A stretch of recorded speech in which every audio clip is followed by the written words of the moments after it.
São 610 mil presos em todo o Brasil, o que representa a quarta maior população carcerária do planeta, atrás apenas de Estados Unidos, China e Rússia. Há 377 mil vagas e um déficit de 223 mil. Desse total de presos, 40% são provisórios e que, portanto, aguardam julgamento. Quais os direitos desses detentos? Para falar um pouco mais sobre este assunto, o programa Saiba Mais de hoje recebe o doutor Alexandre Queiroz. Muito obrigado pela sua participação, doutor. Muito obrigado, que agradeço em nome da Ordem dos Advogados do Brasil. Bom, vamos iniciar nossa conversa aqui. Quais são os direitos desses presos? Em princípio, é importante nós distinguirmos primeiro o preso provisório daquele preso condenado definitivamente. O preso provisório é aquele que ainda não tem contra si uma sentença penal condenatória. É aquele preso aquela pessoa que está presa cautelarmente ao longo da investigação ou do processo. Então, esse preso, em regra, ele tem basicamente os mesmos presos de qualquer cidadão, sendo, logicamente, limitado, cerceado sua liberdade. Em relação ao preso, aquele condenado definitivamente, além da liberdade que está cerceada, ele tem outros direitos também que estão cerceados. Nós temos também a questão das visitas dos familiares. Ele tem também, por exemplo, algumas questões decorrentes da sentença penal condenatória, como ele pode perder o cargo eletivo, ele pode perder a função pública. Então, os direitos políticos, mas basicamente é importante destacar, o simples fato de uma pessoa estar presa não retira a sua condição de cidadão, a condição de ser humano, ou seja, tem que ser respeitada a dignidade do ser humano, ele tem direito à assistência à saúde, assistência jurídica, tem direito à assistência do advogado, tem direito à assistência da família. Então, é importante que se destaque isso. São alguns direitos que são cerceados, mas continua com a condição de ser humano. Eles perdem a liberdade, né? Sendo provisórios ou então condenados, mas não deixam de ter famílias. Isso. Quais os direitos garantidos por lei a essas famílias que ficam aqui do lado de fora? É importante, na própria Constituição, assegura a assistência da família. Então, e essa assistência é muito importante para quem convive no dia a dia do sistema prisional, porque ela acaba distensionando o sistema. E é importante também, além de distensionar o sistema, ela também serve para na reintegração do preso, porque a partir do momento em que ele continua com esse contato com o mundo exterior, ele deixa de fazer do cárcere o seu mundo. Então, é importante esse contato com a família, com os amigos. E nesta linha, a OAB tem sido um crítico veemente e nós já temos alguns aprimoramentos de legislações nesse sentido contra a revista vexatória. Veja, porque os familiares que vão lá visitar os entes, aqueles que não têm nada a ver com eventuais erros cometidos pelos seus entes, aquele ente familiar que está preso, ele acaba passando por vários constrangimentos para poder ingressar na unidade prisional. É como se o Estado estivesse dizendo para aquele familiar que ele não é bem-vindo naquela unidade prisional. E nós temos alguns problemas, inclusive em algumas unidades da Federação, que o nível de humilhação ele supera o razoável, como a obrigar o familiar a usar roupas das mesmas cores dos presos. E quando eu falo familiar, eu estou falando inclusive de crianças. Crianças que são obrigadas, como aqui no Distrito Federal, a usar roupas brancas, porque aqui dentro das unidades prisionais do Distrito Federal, os presos usam roupas brancas. Então, o familiar, quando vai visitar o seu ente que está preso, ele é obrigado a usar roupa branca, inclusive as crianças. Os presos têm direito à assistência à saúde, doutor? Com certeza. Como eu já falei, a assistência, eles perdem só alguns direitos que são cerceados, mas a saúde é importantíssima. Inclusive, a própria Lei de Execuções Penais assegura assistência médica, farmacêutica e odontológica. Em princípio, essa assistência ela acontece dentro da própria unidade prisional, mas dependendo da gravidade do atendimento que for necessário, ele pode ser levado a uma unidade de atendimento médico. Entre os direitos desses presos, eles podem receber a visita de familiares e amigos? Sim. É uma garantia constitucional de ter assistência da família e dos amigos, assim como do advogado, e é importante que essa garantia ela seja cumprida, essa garantia constitucional seja cumprida. Por quê? Porque quando o familiar vai visitar o seu ente que está preso, ele ajuda não só a distensionar o sistema, porque toda a tensão que existe dentro de uma unidade prisional acaba sendo quebrada com aquela visita, mas também ajuda também na reintegração do preso à sociedade, que é isso que se busca com a pena privativa de liberdade, não só a punição, mas também que ela possa servir para reintegrar aquele preso. Então, a partir do momento que o familiar visita o seu ente que está preso, que ele traz notícia do mundo, do extramundo, do extramuros, e ele começa a se envolver um pouco mais com o que está acontecendo lá de fora, ele se preocupa mais em ter um bom comportamento, em procurar a cumprir sua pena o mais rápido possível, para que ele possa voltar para aquele convívio com a sua família. A gente falou da questão dos familiares e amigos. Quanto aos advogados, podem ter acesso ao preso a qualquer hora ou é preciso fazer um agendamento? Veja, o acesso à assistência do advogado, seja ele privado ou público, é também uma garantia constitucional. Então, inclusive, a própria Constituição diz que a advocacia, o advogado é indispensável à administração da justiça. E essa garantia também é uma garantia constitucional. O que se coloca é, mas esse acesso, ele tem que ter alguns horários, ele tem que ser restrito? Em princípio, não é a Constituição, nem o próprio Estatuto da Advocacia coloca nenhuma vedação, não coloca nenhuma restrição ao horário. Agora, obviamente, como nós estamos lidando com unidades prisionais, onde se tem realmente a segurança é um elemento muito importante, é necessário que haja um bom senso. Então, o advogado, em princípio, ele não tem nenhuma restrição, ele pode visitar seu cliente a qualquer hora. Mas é importante que haja um bom senso, porque imagine se vários advogados decidissem ir visitar seu cliente ao longo da madrugada. Isso, logicamente, traria algum problema. Agora, se o advogado realmente for necessário que ele vá visitar seu cliente, não há nenhuma restrição ao horário. Quanto ao agendamento, que se coloca muito nos dias de hoje em relação ao agendamento, o agendamento ele tem que ser uma comodidade para o advogado, não uma imposição. Aqui no Distrito Federal, inclusive, nós agora recentemente, em parceria com a Secretaria de Justiça, com a Subsecretaria do Sistema Penitenciário, nós iniciamos aqui o processo do agendamento dos advogados, mas como eu repito, como uma forma de comodidade. Os advogados que não quiserem fazer o agendamento, eles poderão se valer da forma tradicional, ou seja, podem chegar lá na unidade prisional e pedir para se entrevistar com o seu cliente. Voltando ao assunto da questão das visitas de familiares e amigos, tem muitas esposas e namoradas que também visitam os presos, que é a chamada visita íntima. Essa questão do agendamento e também das visitas tem um controle específico da administração penitenciária? Aqui no Distrito Federal e como em outras unidades prisionais, já se pode fazer o agendamento também de forma eletrônica, com antecedência, não precisa mais a pessoa chegar tão cedo, como a gente verificava várias vezes, chegava ao longo da madrugada, às vezes com um dia de antecedência para pegar aquela fila, para pegar uma cena. Hoje já existe um agendamento eletrônico. Então, existe também essa comodidade para o próprio familiar do preso.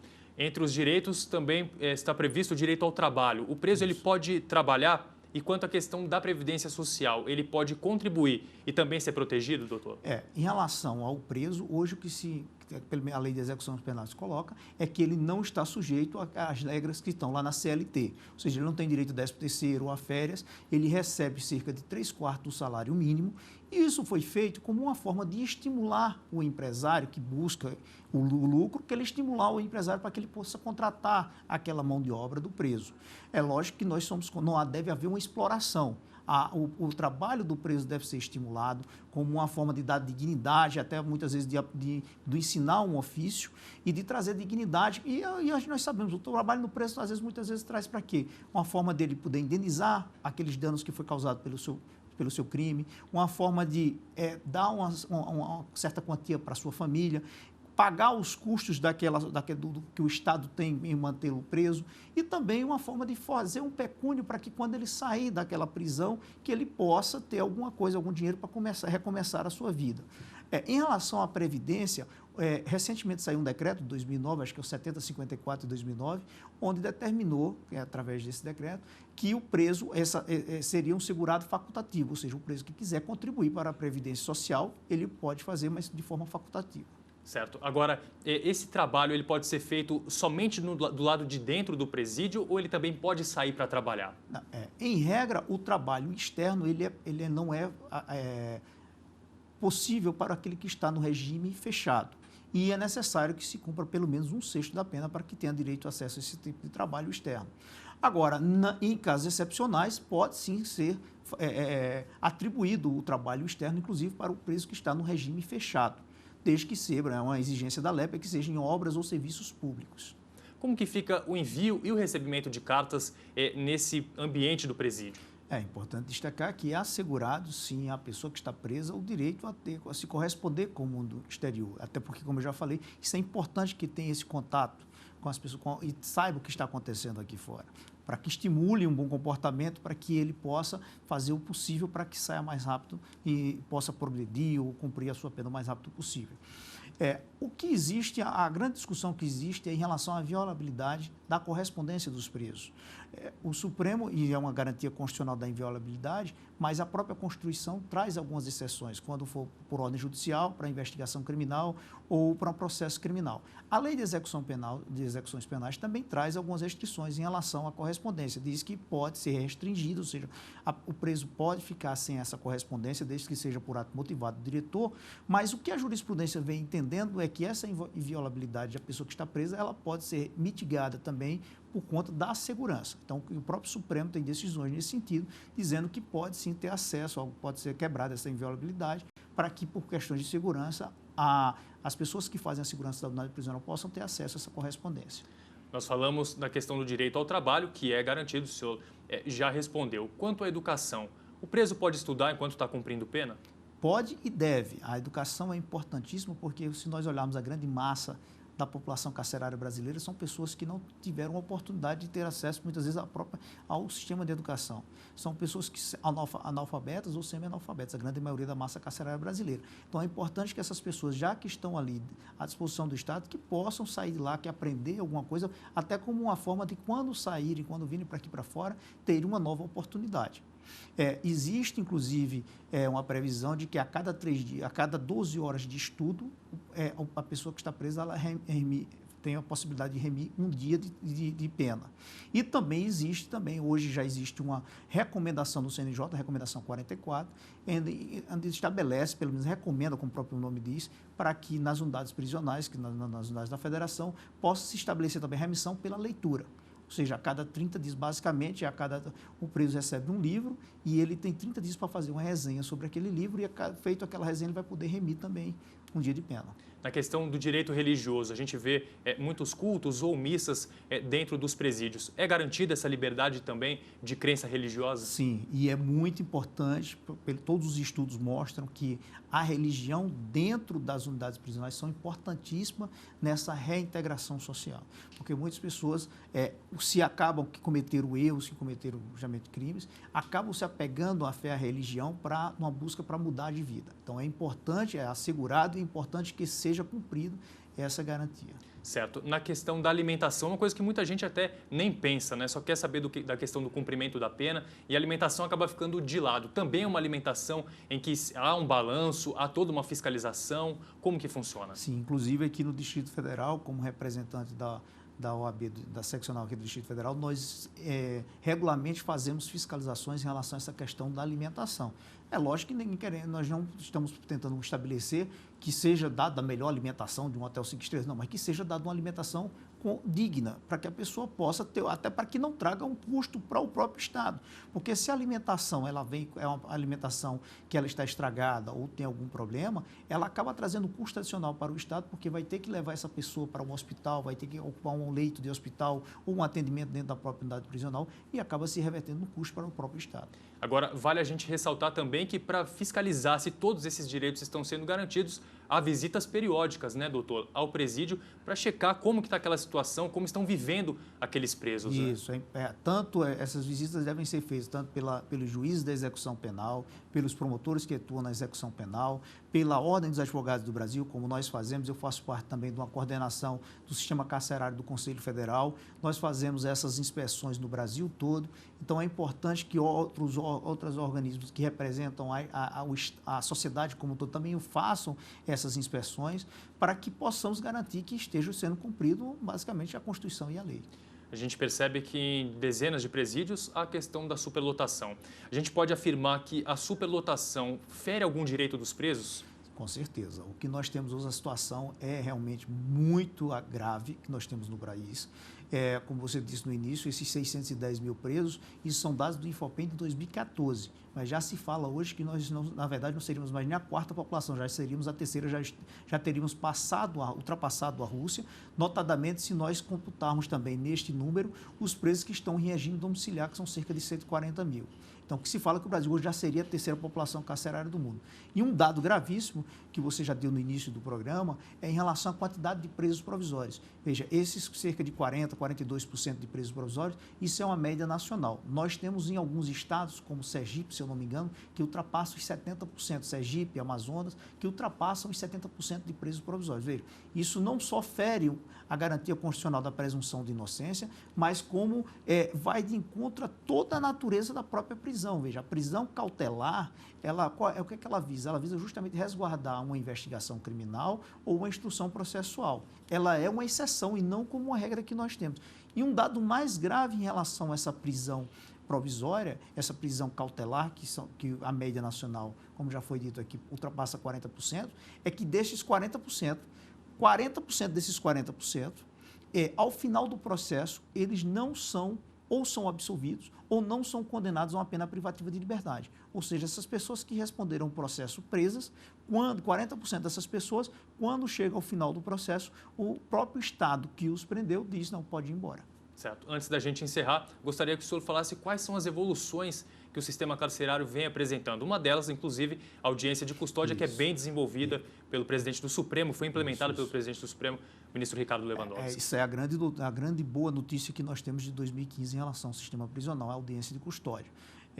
E os dados que nós estamos tendo acesso já no Brasil todo dão uma melhor perspectiva para o próximo ano. Porque nós precisávamos de algo como audiência de custódia, porque até então nós só tínhamos notícia ruim de tudo que estava sendo implementado no sistema prisional. Então, inclusive aqui no Distrito Federal, foi implementado em 14 de outubro, as conquistas já podem ser sentidas na prática. Eu vou visitar o Centro de Detenção Provisória, em pouco mais de um mês, baixou de 3.800 para 3.400. Agora, é importante, o trabalho da audiência de custódia é importante não só porque ela está reduzindo essa massa, porque ela serve, na verdade, como um filtro. O que nós tínhamos, na verdade, na prática, é que as pessoas simplesmente eram presas em flagrantes e havia aquela conversão automática do flagrante em preventiva. Hoje, com a apresentação, porque como é que funciona a audiência de custódia? É a apresentação da pessoa que foi presa em flagrante a um juiz, a um promotor e a um advogado público ou privado. E naquele momento se verifica a necessidade da prisão, a legalidade da prisão e eventuais excessos praticados pelos agentes públicos. Então, isso tem servido, sim, para melhorar, como um filtro nessa porta de entrada do sistema prisional. É importante que essa audiência de custódia ela venha acompanhada, que seja feita de forma responsável e venha acompanhada de outros institutos, como as centrais de monitoramento, as centrais de assistência social. Então, essas centrais é que vão garantir o cumprimento dessas medidas que eventualmente sejam aplicadas. Um dado também importante, que já são um dado estatístico, que foi recentemente divulgado, é que apenas 4%, vejam, isso é uma média nacional, 4% daqueles presos que foram liberados na audiência de custódia voltaram a delinquir e voltaram a ser capturados. Então, é um dado que mostra realmente que está funcionando. Veja, o que a gente pode tirar desse dado? É que muitas dessas pessoas, só o fato de terem sido pegas naquele primeiro momento, de terem sido admoestadas e passarem por aquele susto, acabam pensando duas vezes antes de voltar a delinquir. Muito obrigado pela participação aqui no Saiba Mais, doutor, por esclarecer essas dúvidas que nós temos e com certeza os telespectadores também têm. Muito obrigado. Tá certo. Saiba Mais fica por aqui. Até a próxima.